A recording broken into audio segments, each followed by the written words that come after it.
అందరికీ నమస్కారము.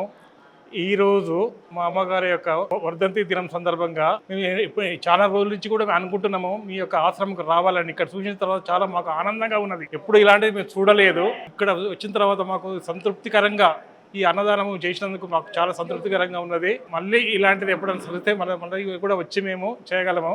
అంతే. అందరికీ నమస్కారం.